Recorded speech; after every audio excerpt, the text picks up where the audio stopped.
भी घोड़ी चढ़ने बैठने होती है। प्लीज सर, क्या दलितों को यहाँ भी बोलने नहीं सर, अगर सबको 4 मिनट दे दो, मुझे दे दो। Finish in 1 minute. ये भेदभाव नहीं चलेगा दलितों के साथ। Time is 4 minute, don't waste. भाई सर, आप क्या करो अगर सबको 4 मिनट दिए तो? आप मना करो, मैं बंद कर देता हूँ इसको। क्या दलितों सबसे आखिरी में नंबर मिलेगा और बोलने का मौका मिलेगा? क्या मजाक कर रहे हैं सर आप? No, all independent people are having only 4 minutes. You take sir, independent में अपनी पार्टी का मेंबर हूँ सर, और जीत के आया हूँ सर, किसी की दया में नहीं आया। आज हम संविधान की गौरवशाली यात्रा पे बात करने के लिए चर्चा कर रहे हैं। कल से ये चर्चा चल रही है सर। मैंने बहुत सारे दोनों पक्ष के और जितने भी हमारे मेंबर हैं सुना सर, उनको बड़े बड़े नेता हैं सर। इसके भाग 1 में लिखा हुआ है India that is Bharat, Hindustan नहीं लिखा हुआ है सर।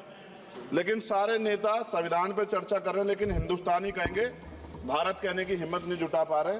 ये बड़ा सवाल है सर कि क्या संविधान के हिसाब से बात रखी जा रही है। मैं धन्यवाद दूंगा फूले साहू बाबा साहब अम्बेडकर को और मेरे नेता मान्यवर साहब श्री काशीराम को। 25 नवंबर 1949 को संविधान को सौंपते हुए डॉक्टर बाबा साहब अम्बेडकर ने कहा था कि 26 जनवरी 1950 को हम विरोधाभास भरे जीवन में प्रवेश करने जा रहे हैं। राजनीतिक जीवन में तो हमारे पास समानता होगी, लेकिन सामाजिक और आर्थिक जीवन में असमानता होगी। क्या ये चुनौती आज 75 साल बाद दूर हुई है? भारत ने 26 जनवरी 1950 को संविधान लागू होने के साथ खुद को एक संप्रभु लोकतांत्रिक और गणतांत्रिक राज्य होने का ऐलान किया। लेकिन सर, उस समय संविधान की स्थिति ये थी कि जैसे गांव का कोई आदमी, मैं 50 की बात कर रहा हूं, वो 50 साल पहले शहर में आ जाता और बड़े लोगों की महफिल में चला जाता, उस जहां वो खाना खा रहे हो, और वो टेबल पे नैपकिन को खा के जो है ये कहता कि ये तो फीका, क्योंकि वो जानता ही नहीं था, वो समझता नहीं था संविधान को। संविधान है क्या? संविधान उसके लिए महज दस्तावेज था। ये जिम्मेदारी थी राजनीतिक दलों पे कि वो संविधान को व्यवहार में लेके आते। और इसके इतने सारे आर्टिकल हैं, अगर इनको व्यवहार में लाया जाता तो मुझे लगता कि आज देश बहुत बदल गया होता। बाबा साहब ने कहा था कि लोकतंत्र भारतीय भूमि का केवल ऊपरी पोशाक है, उनके अनुसार यहाँ की संस्कृति अनिवार्य तौर पर लोकतांत्रिक है। भारत जैसे गरीब और गैर बराबरी वाले देश में संविधान के जरिए छुआछूत खत्म करना, वंचितों के लिए सकारात्मक उपाय करना, सभी वयस्कों के लिए मतदान का अधिकार देना और सबके लिए सम्मान अधिकार तय करना, ये बहुत बड़ी उपलब्धि थी सर। ये संविधान है कि आप वहां बैठे हैं और मैं यहाँ खड़ा होकर अपनी बात रख रहा हूं, और इस देश में आदिवासी महिला के तौर पे जो है राष्ट्रपति बनी है, और प्राइम मिनिस्टर तो नहीं बना, लेकिन शेड्यूल कास्ट के बड़े नेताओं को भी जो है राष्ट्रपति बनने का मौका मिला। ये संविधान की देन। अगर वोट हम पे नहीं होता तो शायद अमीर और जो राजा महाराजा खुद को मानते हैं हमारी गलियों तक नहीं आ पाते, हमारे हाल नहीं जान पाते। आजादी का मतलब सर सिर्फ अधिकार पाना भर नहीं है, इसके लिए हमारे संविधान में सरकार और नागरिकों के अधिकारों के साथ साथ उनके कर्तव्यों का विस्तार से उल्लेख किया गया है।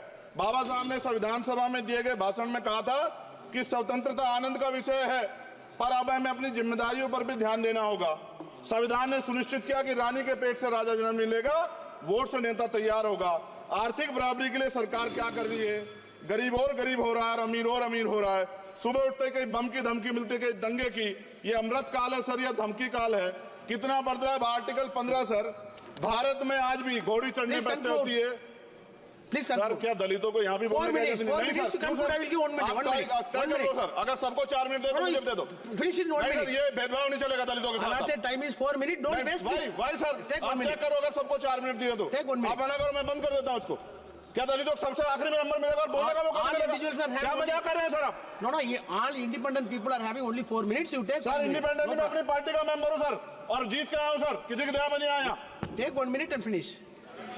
सर, कल भी बोले तो एक दलीय पार्टी के लोग, आप मौका दो सर। मूछे रखने पर हत्या होती है, महिलाओं पे, छोटे मासूम बच्चों पर रेप हिंसा होती है। एनसीआरबी का डाटा देकर डर लगेगा। यही 1 किलोमीटर में संविधान को जलाया गया, और महाराष्ट्र के परभनी में अभी भी संविधान को नष्ट किया गया, उसकी कॉपी को। आर्टिकल 25-26 में संविधान में सभी को धार्मिक आजादी। कहाँ है दलितों की, मुसलमानों की, जैनों की, बौद्धों की, ईसाइयों की? छत्तीसगढ़ में सतनामी समाज को संविधान की अपनी धार्मिक आजादी के आधार पर जो है उनको अपमानित करके जेल में बंद कर दिया। संभल, अजमेर, अयोध्या सब इसका उदाहरण है। ये सरकार आलोचना डरती है। कितने लोग जेल में बंद है? मिरान हैदर, खालिद सैफी, उमर खालिद खान, सिफा खान, गुलफ्शा फातिमा और आजम खान साहब राजनीतिक विरोध में बंद है। सरकार यहाँ बैठी है, सरकार सामाजिक न्याय की बात करती है। बताएं कितने दलित मुख्यमंत्री बना रखे हैं आपने? 13 ज्यादा सरकार स्टेट में सरकार है। कितनी महिला मुख्यमंत्री है? आपकी सरकार ने सुप्रीम कोर्ट के आदेश के बाद रिजर्वेशन प्रमोशन में जारी नहीं किया। और ओबीसी को पॉलिटिकल रिजर्वेशन आप देंगे नहीं देंगे, आप बताने का काम करें। मैं 75 साल की गौरव यात्रा में हम एक सभ्य समाज नहीं बना पाए, इसलिए जाति आधार पर SC ST OBC के बच्चों को प्राइमरी स्कूल से लेकर उच्च संस्थानों में भेदभाव किया जाता है। सरकार निरंकुश हो गई, कोई बुलडोजर से कार्रवाई करता है। कल मंत्री जी ने कहा हमने राष्ट्रीय पिछड़ा वर्ग आयोग बनाया, 69 शिक्षक भर्ती में उसकी सिफारिशों को नहीं माना। EWS के जरिए आपने संविधान पे आरक्षण के प्रावधान पे हमला किया। 1 मिनट में खत्म कर रहा हूं सर। संविधान सर न्यायपालिका में आर्टिकल 124 ये कहता है सर, ये अधिकार जो है। Sanjay sir ji please conclude sir 1 minute में प्लीज संविधान में न्यायाधीशों की नियुक्ति का अधिकार राष्ट्रपति के द्वारा होना चाहिए, अभी तक नहीं हो रही है। All India judicial service commission कब बनेगा? क्या चंद परिवार ही सर जज बन सकते हैं?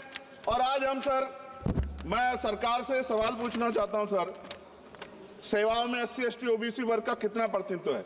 भारत सरकार के मंत्रालयों के अधीन PSU में, बैंकों, बीमा कंपनियों में और स्वस्थायी संस्थानों में आउटसोर्स तथा कॉन्ट्रैक्ट पर वर्तमान कार्यरत कर्मचारी कुल कितनी संख्या है? आउटसोर्स और कॉन्ट्रैक्ट में कार्यबल SC ST OBC कितना प्रतिशत है? निजी क्षेत्रों में कार्यरत कर्मचारी उनके SC ST OBC की वर्ग लाभ। सर खत्म कर, लास्ट पॉइंट सर मैं फिर स्पष्ट तौर पर कह रहा हूं सर, यहां बैठे SC और OBC के मेंबर से कह रहा हूं सर, उनको सामाजिक जिम्मेदारी का ध्यान भी रखना चाहिए। पार्टी के प्रति वफादारी के साथ साथ अपने वर्गों के प्रति ईमानदारी भी रखनी चाहिए। ईमानदारी नहीं होगी तो इन वर्गों का भला नहीं हो सकता, और हमें बहुत सरकारों से उम्मीद नहीं है। बहुत बहुत धन्यवाद सर।